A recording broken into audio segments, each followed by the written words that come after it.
What is good, yo? It's your boy Ty back here with another video, and in this video today we are going to be going over the top 5 small forwards right now in NBA 2K22 MyTEAM. Now, here's what I kind of want to preface this video by saying: the small forward position, I mean, it looks a lot stronger when we got guys that you can play that shooting guard position that can play small forward, let's say like Kobe.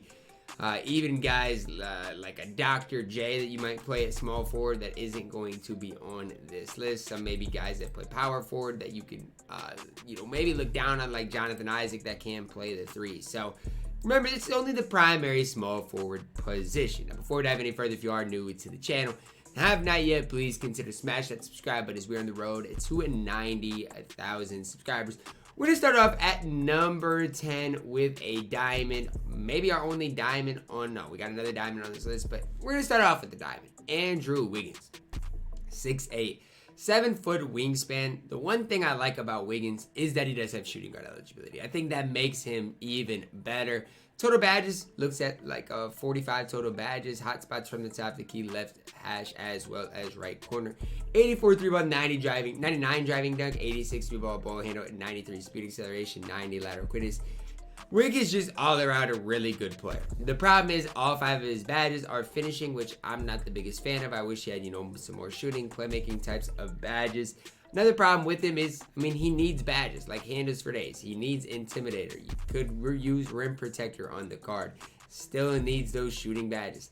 Card is by no means perfect, but he is 6'8" at the 2. It's one thing to like about Wiggins. Jump shot 22 is a smooth release, slash dribble style, not great. Wiggins is good. This might be the best Andrew Wiggins we see all year long. But the majority of the reason he's good is because he is 6'8" and can play the 2. Coming in at number 9 on my list is the Pink Diamond Collector level reward, Gerald Wallace. Card that if you got earlier on this year was extremely good. Now, he's just okay. 6'7", 6'10 wingspan again. Total of what? 41 base badges isn't bad. 85 3-ball, 90 driving dunk, 83 speed, 86 boner, 89 speed. Just a little better defensively than Andrew Wiggins. All 5 of his Hall of Fame badges, or he has 7, but 5 of them are in the defensive category, which Pig Dodger, Tie Defender, Intimidator, ankle braces are all super, super important. Combine that, with has quick first step, has a very good release similar to Wiggins. Both have good releases. Jump shot 4 is easy enough to create slasher dribble style. Gerald Wallace is extremely good, guys. The only thing is he a little outdated? I don't know if outdated is the word. It's just a lot of people have gotten better. Gerald Wallace has just kind of stayed pretty steady. Not that he's bad. He just isn't that next level good anymore. Number 8, we're going to plug in a newer card here in Scotty Pippen. 6'8", 7-foot wingspan. Scotty is similar to the guys we've looked at. But again, if you compare him to Andrew Wiggins, just going to be a little better on the defensive end of the court. 85, 3x, 85 driving dunk, can handle the ball, 89 speed. But look at the defense. 96 lateral quickness, 95 perimeter.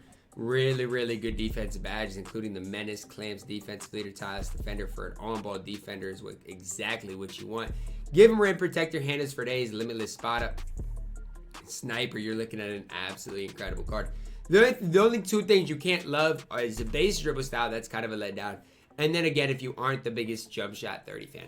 I do think jump shot 30 on next gen is you can handle it. It's not necessarily the worst release in the game. It's just on the slower kind of side of things. So, at the 3, I don't know if you would notice it that much. But Scotty Pippen, a very viable option at that small forward position. At number 7, we're going to plug in the Season 1 Level 40 reward, Carmelo Anthony. I still run Carmelo Anthony to this day. Not because I think he's a top 2 small forward in the game, though. 6'8", 7-foot wingspan, hot spots from everywhere. Here's the thing for my Melo, okay? Mine is completely badged up. I've upgraded some of his defensive stats to make him even better. So my Melo is just a little bit better in general. 93 3-ball, 85 driving dunk, 84 speed ball, 91 pointer, 90 speed, 83 lateral quickness.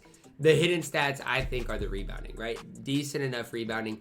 You fully badge him up on defense, he's got everything else. The dude's got every shooting badge in the game, which might not seem like the biggest deal, but here's the thing for Melo. He's not going to miss a shot. You will not miss a shot if it's wide open with Carmelo Anthony. even if you do not green it. He is going to knock down basically every shot for you. Combine that decent release. I'm not the biggest fan of his release. I think it's decent on current gen. Does step in for that long two quite a bit. Slash dribble style is okay. Melo's a guy, I mean, we're actually due for a new one. He's a card that for his time was extremely good. It's just there's guys that are passing him up now. Number 6, a card that I don't really know how to feel about is Tracy McGrady. And when I say I don't know how to feel about him, it's not like he's bad. I don't want you guys to sit here and say, oh, T-Mac's not good. I don't know how to feel about him. I think he's obviously better at the shooting guard position. I think he's a little bit better than Andrew Wiggins. But I personally am not the biggest Trey Burke fan on normal timing. I don't know what it is. When people use that against me, everybody greens everything. But I use it. I shoot so many slightly earlies. It is crazy. 93 ball, 90 driving deck, 87 speed ball handle, 90 speed, 86 lateral quickness. You can give him clamps. He can be a very good defender. Give him handles for days. The dude's got really everything he needs. You're not going to hear me talk bad about T-Mac because I think the card is all around solid.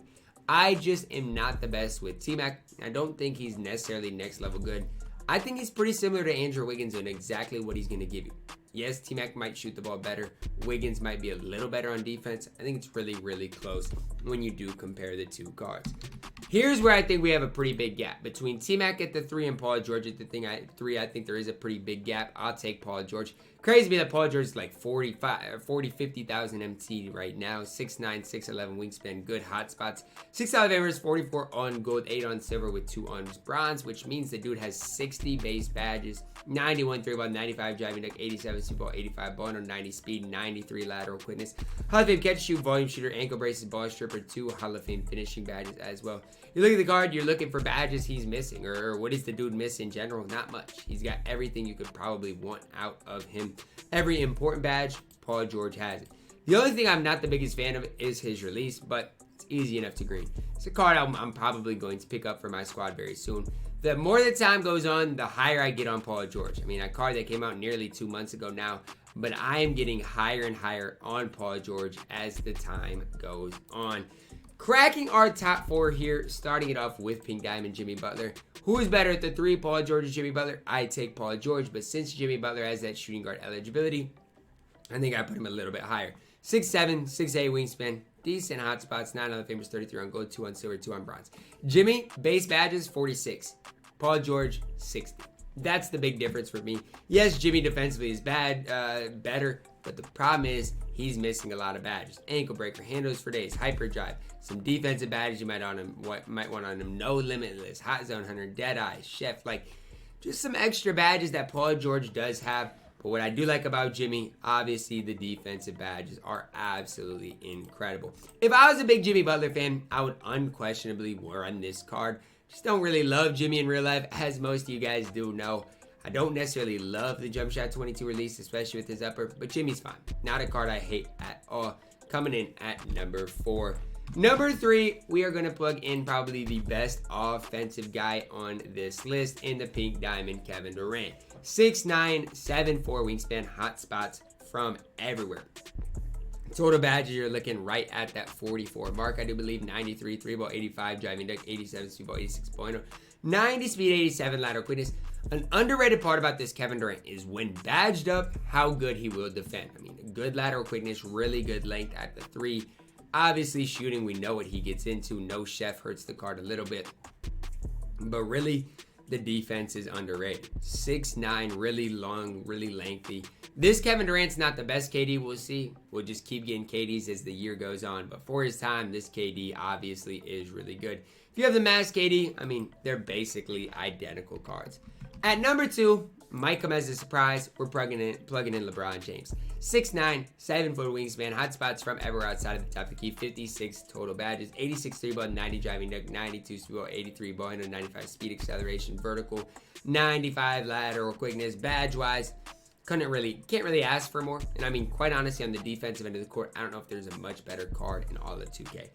Problem is, he does lack some badges, okay? Rim protector, you want that. Rebound chaser, want that. Hustler, box, definitely want that. Handles for days, want that. But then you got chef. Then you got limitless spot. You have these badges that you want to put on LeBron James, but he only has 5 or 6 badge spots. And so that's kind of the problem. that lies with LeBron James in a way is you can't give him every badge that he does need. Still defensively and just as a complete player, LeBron James is him. Honestly, guys, if his dribble style was a little bit better, if his release was a little bit better, maybe on quick, he'd be my number one. I just do not love his release on either gen. A card release that I love so much is the pink diamond Kawhi Leonard. Can play shooting guard, 6'7", 7'3", wingspan, hot spots from everywhere outside of the top of the key. 48 base badges, 93 ball, 85 driving deck, 87 steal ball, 86 ball, 193 speed acceleration, 97 lateral quickness, Hall of Fame quick first step, ankle braces, ball stripper, clamps, interceptor, intimidator, menace, off ball pest, and pickpocket. Here's the thing on him. I mean, you give him chef. I wouldn't even give him corner specialist. He's getting green anyway. You give him chef, handles for days, unpluckable. Then you're probably looking at what? Rim protector and one other badge. You're looking at a top shooting guard in the game. I mean, obviously he's primary small forward. I play him at shooting guard. Rail and base, there's something about the Kawhi Leonard upper 102 release that I just love. Kawhi dribble style is not terrible. I think when it comes down to the shooting guard position or the small forward position, I'm taking Kawhi Leonard over LeBron James. I just am. I might regret that in a few days when I do kind of reflect and look back on this list. But right now, if I have to decide right now, I'm taking Kawhi Leonard over LeBron James. Let me know your thoughts down below in the comments. Do you guys agree with that? Disagree with that? Drop a like on the video, guys. Subscribe if you are new, and as always, man, I love you guys.